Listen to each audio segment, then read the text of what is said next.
following video is one of 5 recordings from the Environmental Lands Management Field Day presented by the University of Florida IFAS South Florida Beef Forage Program on Thursday, March 31st, 2022 at the UF IFAS Range Cattle Research and Education Center in Ona, Florida. Okay, good morning, everyone. And actually, I guess I shouldn't say good morning anymore because I am between you and lunch. So my presentation is fairly quick and I hope useful. This was a very unique progression of presentations today. We started with the dirt and then we killed the weeds. And now we have bacon to go on top of our cheeseburger. You just made me hungry, Hans. So thank you for that. I'm going to talk to you, speaking about lunch, a little bit about the nutritional requirements of the cattle on the land that you are leasing out.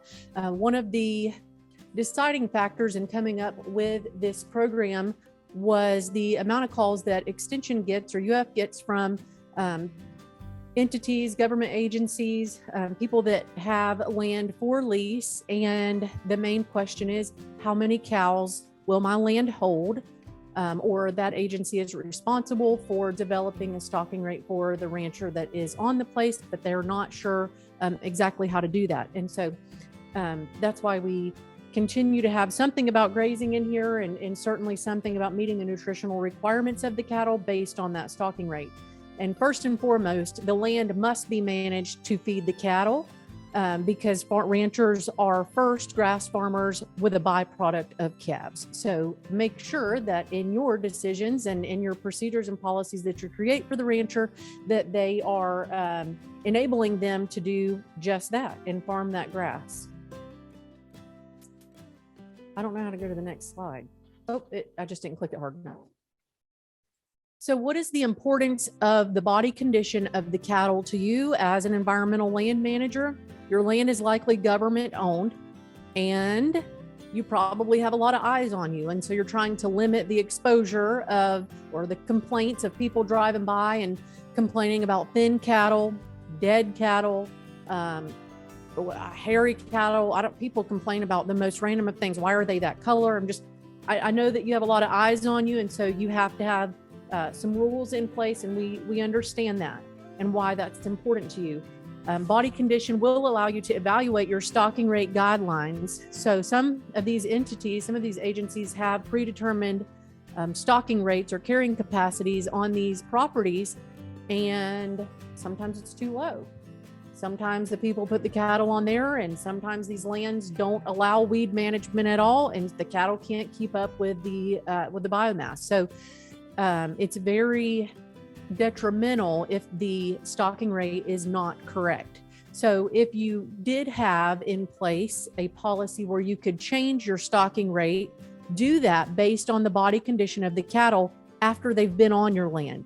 Change that based on the management that the rancher has placed on that land. Is he rotationally grazing and making more use out of the land? Because if he is rotationally grazing, whether that be with physical fences or through burning or controlling sections of the land versus the entire property, then those cattle are going to select where he's managing. So make sure that you take that into consideration if you're changing or developing a stocking rate for the land that you're managing. When we talk about body condition, there's a lot of questions that we have to ask ourselves. So when I asked y'all, is a 100-pound person overweight? Do you have enough information to answer my question? No. You need to know how old they are. Are they 3? Are they 100? Are they 27? I don't know. How old are they? Are they a male or a female? That could be important. Are they lactating? I don't know how many of you mamas or your wives have breastfed, but you lose some weight whenever you start lactating. You have a very high nutritional requirement when you're lactating. And we're going to go over some of those requirements. It's also in your book, what a lactating female beef cow needs. But you need to know if they're lactating because everything changes. Their water requirement, their nutritional requirements, the amount of forage that they need, everything changes. Are they 8 months pregnant? That's important to know too. Are they losing their baby teeth? So some of you have people that are raising replacement heifers on your environmental land that you're managing. And those cattle, they're young. They probably just came out of the best shape that you're going to see them in because they've been on feed, and then they start losing their baby teeth, and then they start going backwards, and they probably also have a calf on their side. And so a lot of people have questions about why are they so thin? How tall are they? Maybe another question you might ask yourself about that.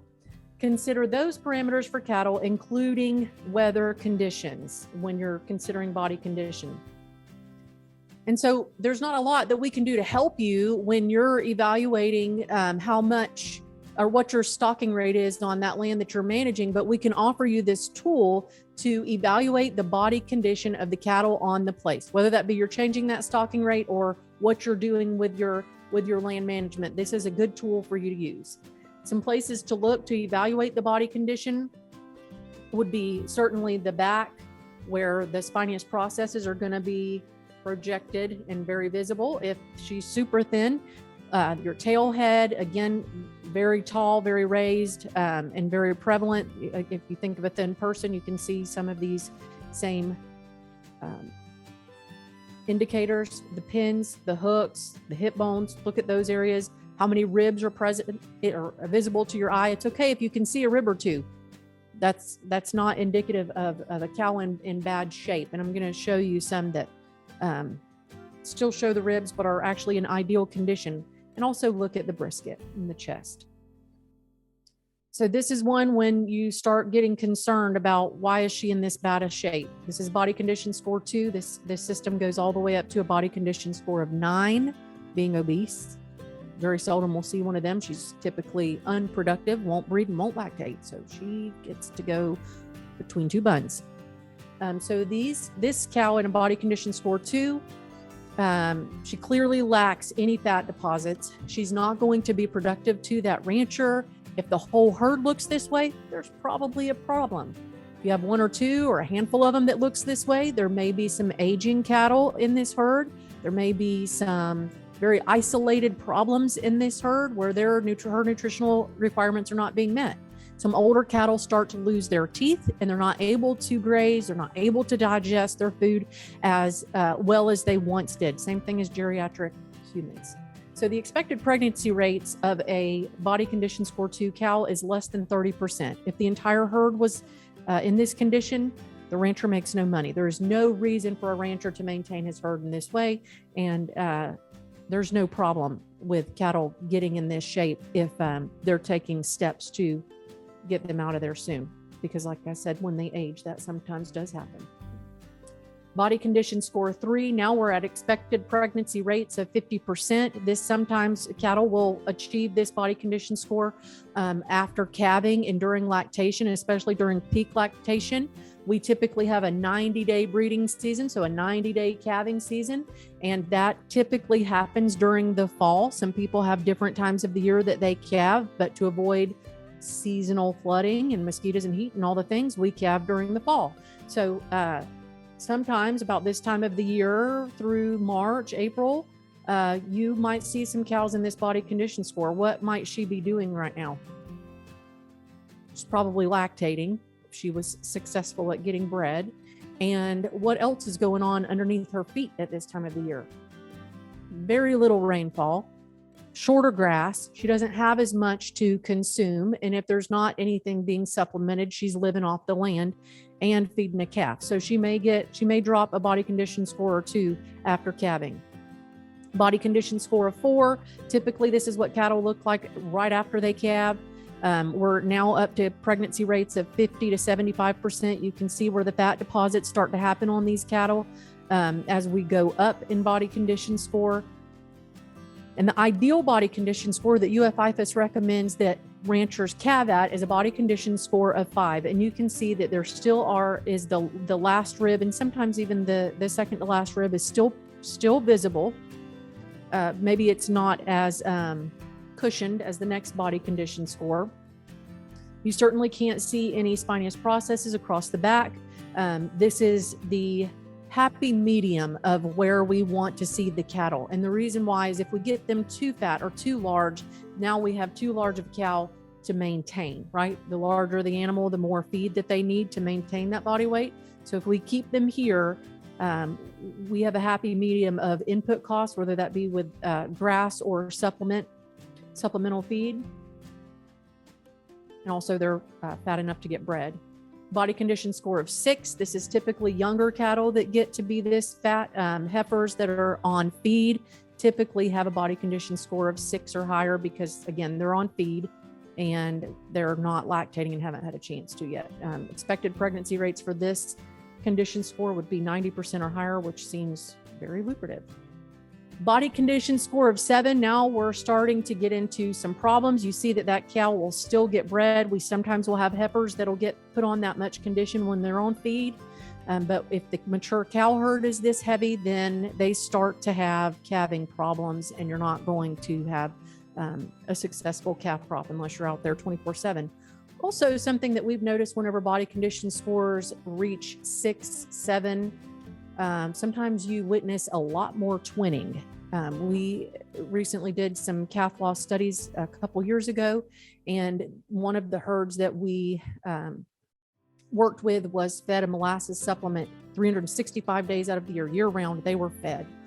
And in all of the other herds that we worked with, we had no twins, but in that one herd, we had 5 sets of twins. So sounds great. You're getting twice the bang for your buck, but the dystocia level was so high. So most of the time, dystocia being calving problems, they weren't able to lay down and calve on their own. So clearly that was a problem. And most of the time when we pulled them, maybe one would live. So you don't want them this fat. And again, this goes up higher, more obese. You don't see these animals on the ranch very often because they're not productive. If they're not gestating and lactating and doing all the things, they're going to stay in ideal body condition. If they aren't doing those things, then they will become obese.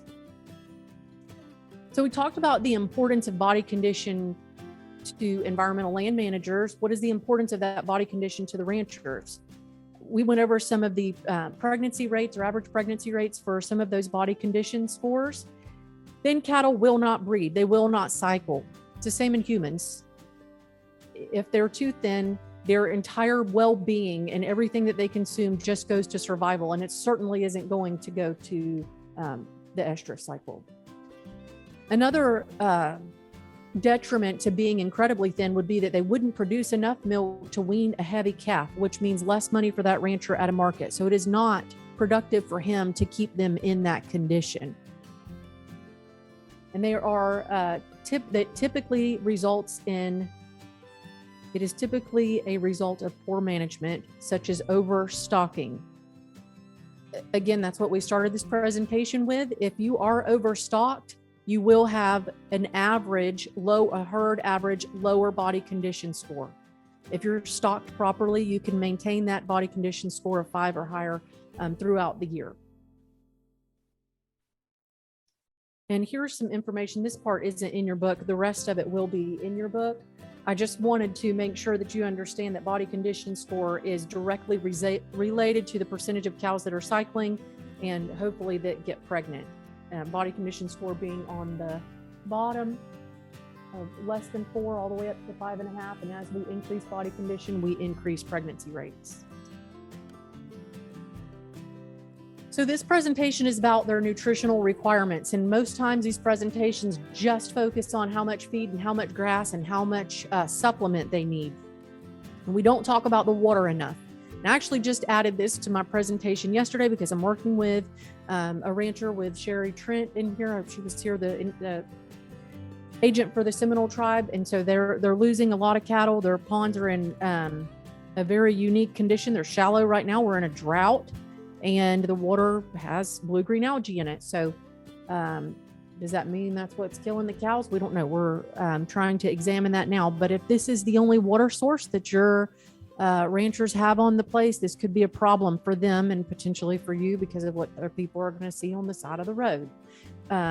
Most people don't realize how many gallons of water the cattle need. And I have a chart here for you to understand that they could need anywhere from 14 to 20 gallons, depending on the size of the animal. The lactating cows increase by 3 gallons compared to their counterparts that aren't lactating. So what are your options for the water on this environmental land that you're managing? If this is all that you have are these cow wells, you may have to dig them deeper at this time of the year or every few years to keep it cooler and maybe have a little bit more depth of water in there and keep the blue-green algae out of it so that it's safe for the cows to drink. But there are also options with NRCS USDA to implement solar panels, solar wells that help to deliver fresh water to the cows via solar energy without having to run electricity to the places that I'm sure are too remote for that. So there are certainly options, and that has to be met along with their forage and nutritional requirements. This is all in your book. What's going to determine their forage intake is, again, their physiological status. Are they gestating? Are they lactating? How old are they? Do they have a cap on their side? Or is the bull out at this time? It's going to really depend on how much forage is being removed from your landscape.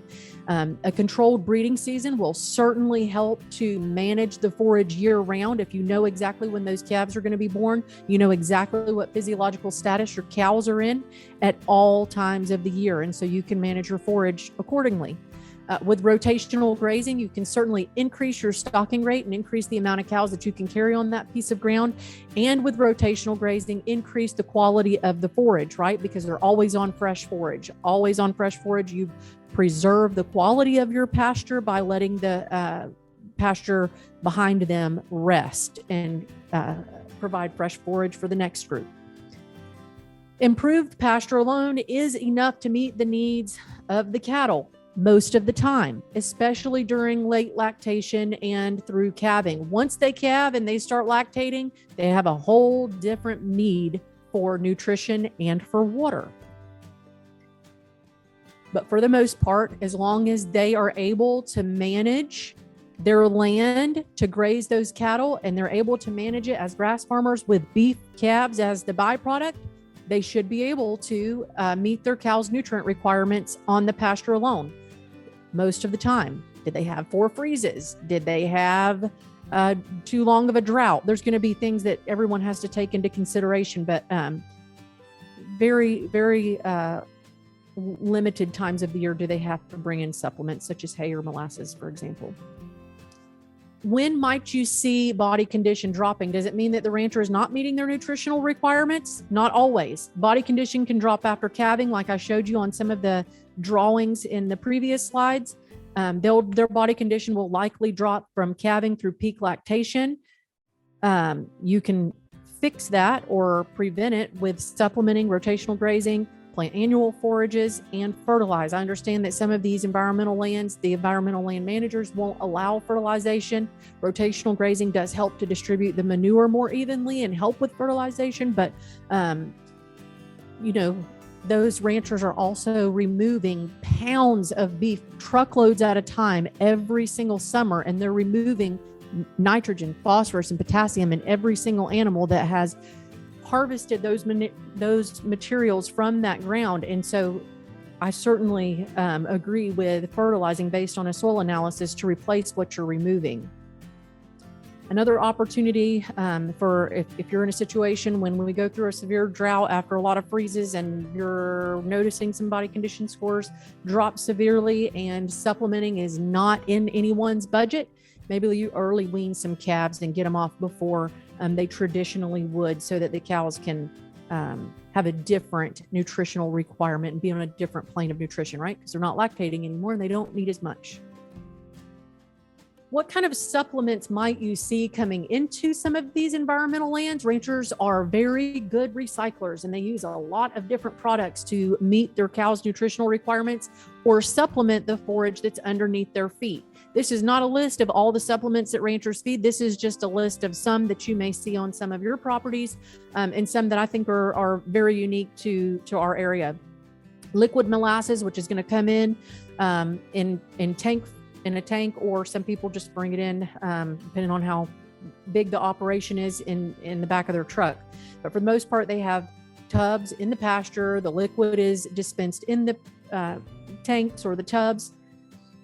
weekly, maybe monthly. I don't know, depending on what the stocking rate is and what their consumption rate is. That's a very popular product. And so when people are feeding that, they can get a fully fortified product that has their complete mineral package in it. It can have their dewormer in it. It can have a little bit of everything in there and meet their nutritional requirements to supplement that forage that's under their feet. Hay is certainly another option, especially if you start noticing a lot of bare soil, really short grass, starting to look like a golf course out there and much less like a pasture. Maybe some folks are going to bring in some hay for that, or at least consider it. Cull produce is very, very commonly fed in South Florida. Anything from tomatoes, oranges, eggplant, lettuce, potatoes from time to time. A lot of those, and we have a publication on that. I did not include that in here, but if you want some information on that, we have information on what each one of the commodities has to offer as far as crude protein and digestibility goes. Very valuable information. Commercial feed may be being used, pellets or some ration that they're using. They're probably doing that more common than they would be, or more frequently than they would be some of the other options. Feed tubs, you may see small, not that small, I can't pick them up, 250-pound tubs that are hard solidified molasses. They may be feeding something like that. Some of them have the options on these environmental lands to plant legumes or overseed legumes in the Bahia grass or the native range, whatever it is that y'all are grazing. And that's certainly a great option to increase the nitrogen content of the soil. Something that is certainly picking up more now than ever before is distillery and brewery waste. A lot of ranchers are making use of that. I think that's pretty much everything that's probably unique to South Florida for feed stuff. And that is all that I have. Does anybody have any questions?